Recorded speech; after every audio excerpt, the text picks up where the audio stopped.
Hello, I'm James Ezimoha. Welcome to Africa News. Let's see your headlines. Madagascar's coup leader sworn in as president on Friday. State funeral for Kenya's Raila Odinga takes place under tight security. South Africa makes $3 billion investment in future logistics hub.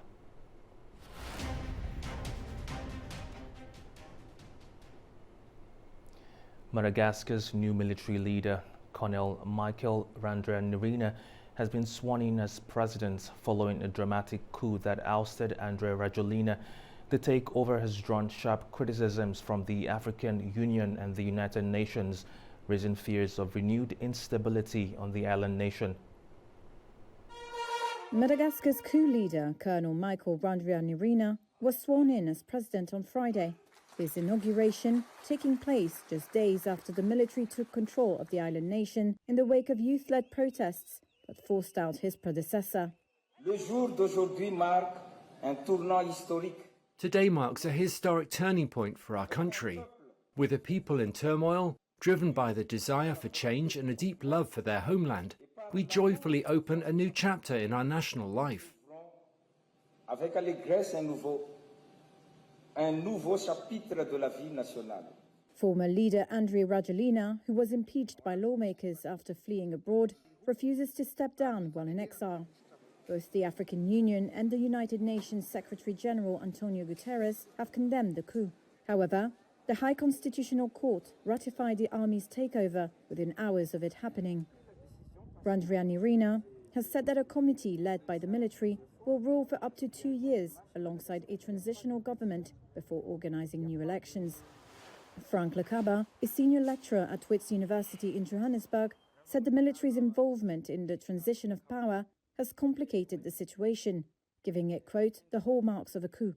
So if you don't manage the transition very well, you run a risk of losing investors, you run a risk of worsening, deteriorating the situation, of rebuilding the country and all of that. So I'm skeptical, but I'm looking keenly to look at what follows in terms of the protest now and the rebuilding of a new government, what follows. Then from there, I think I may have a little bit of optimism looking at what the new government will do. With a population of about 30 million and an average age under 20, Madagascar faces significant challenges. 3/4 of its people live in poverty, and the average income is around $600 a month. Since its independence in 1960, the country's GDP per capita plunged by nearly half, according to the World Bank, making it one of the few nations to have become worse off over that period. Thousands gathered in Nairobi on Friday for the state funeral of Raila Odinga, Kenya's longtime opposition leader and former prime minister. The ceremony took place under tight security, marking the end of an era for one of the country's most influential political figures. Thousands of mourners attended the state funeral for Kenyan opposition leader Raila Odinga on Friday. Heavy security was deployed at the ceremony after a deadly day at a public viewing of his body. Police opened fire and lobbed tear gas to disperse crowds that had breached a gate and said 3 people were killed. Odinga was a major figure in Kenyan politics and died in India aged 80, where he was receiving treatment. Running for president 5 times, albeit unsuccessfully, he commanded a passionate following in the East African nation. As part of the ceremony, his coffin was taken to Nairobi's Nyayo National Stadium. President William Ruto, heads of the parliament and the judiciary were among those in attendance. As mourners looked on, Odinga's daughter Winnie was among family members to pay tribute. I watched him at his best. I watched him fall and rise again, each time with grace, forgiveness, and hope. Odinga especially commanded deep devotion among his Luo tribe based in western Kenya, many of whom believed he was cheated of the presidency by electoral fraud. Though mainly known as an opposition figure, he became prime minister in 2008. He struck a political pact with former President Uhuru Kenyatta in 2018 and with Ruto last year in a career of shifting alliances. The Democratic Republic of Congo's central bank is once again pushing to restore confidence in the Congolese franc. Authorities have ordered all businesses to conduct transactions in local currency, aiming to curb the country's long-standing reliance on the US dollar. Everyday life across major trading centers in the Democratic Republic of Congo, from rent and restaurant bills to airport fees, the greenback has been a more familiar legal tender. Even government wages paid in francs are more often than not quickly converted into dollars for safety. But authorities in Kinshasa are keen to stem the tide. Traders in Kinshasa are required by law to display prices of their products in Congolese francs, in line with a government directive that seeks to reduce the country's reliance on the US dollar. The move is part of wider reforms aimed at stabilizing the national currency. The central bank recently injected $50 million into the banking market, which has strengthened the Congolese franc against the dollar. $1 is now trading at 2,190 Congolese francs from about 2,900 a couple of weeks ago. I promised that I will work tirelessly to restore confidence in our national currency, and I believe that together with all the staff of the central bank, we are working hard to make all Congolese proud of their currency. Many ordinary Congolese who get paid in the local currency have applauded the government. I like the Congolese franc because it's our national currency. We're surviving on it. The dollar was making it lose value. I don't like the dollar. The central bank has also ordered all electronic payment terminals to only accept Congolese francs. Analysts say the central bank's intervention in stabilizing the local currency has to be backed by increased production to ensure its sustainability. Now we need to go into the structure of the economy. The structure of the economy is production, local production, domestic production, which means it's good to reduce the value of dollars. It gives us more access to dollars, but these dollars must be introduced into production.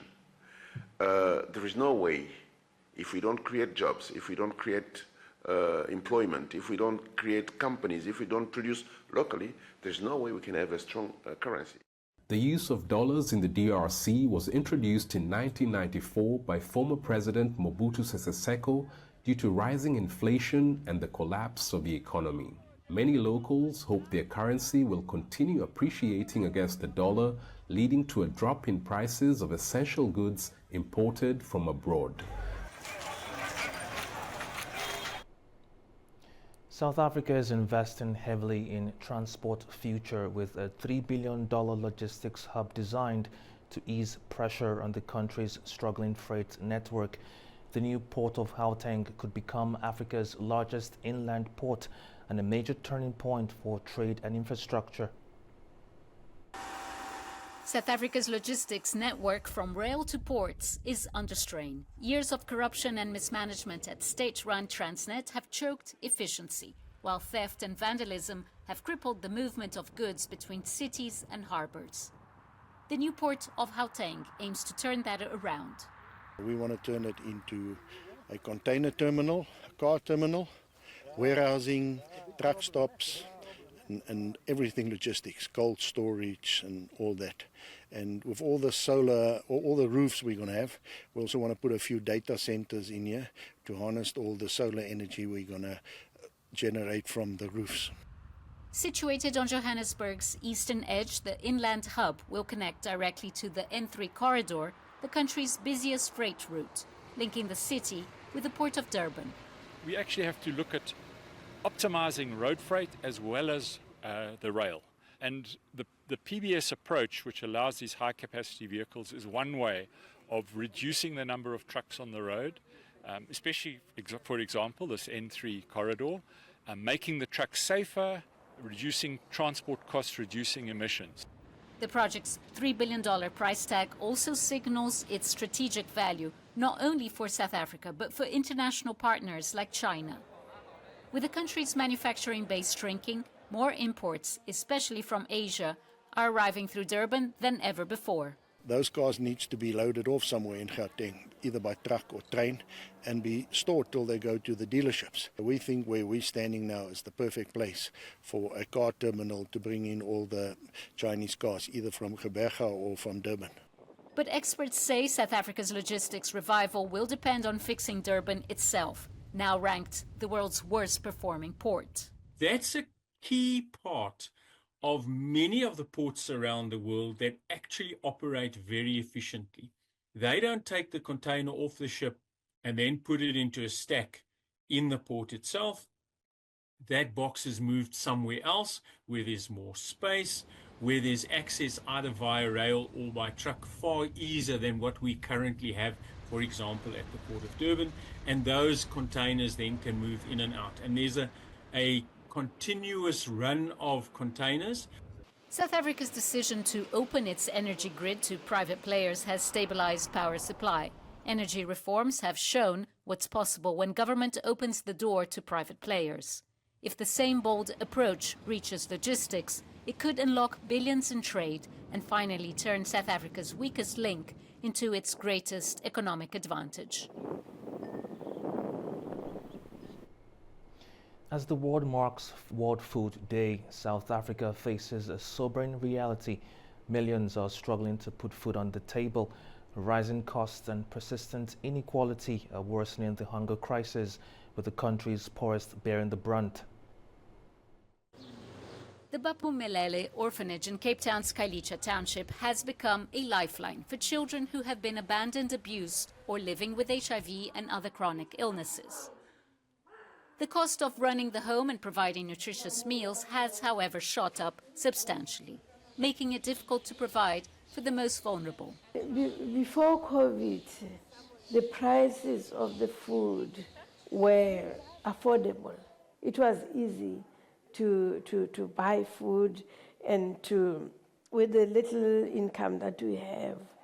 But after COVID, that 10 rand loaf of bread, it doubled. Food is not the only thing that's rising. Higher electricity bills and unreliable water supply are also challenges. In this township, we are left behind. We don't have water here. I lost like 2 children because of dehydration. I have to do wells. I have to ask people to support us to have wells. The high cost of living extends far beyond the walls of this home. Unemployment in the surrounding community is rife, where an average $300 food basket is out of reach for many.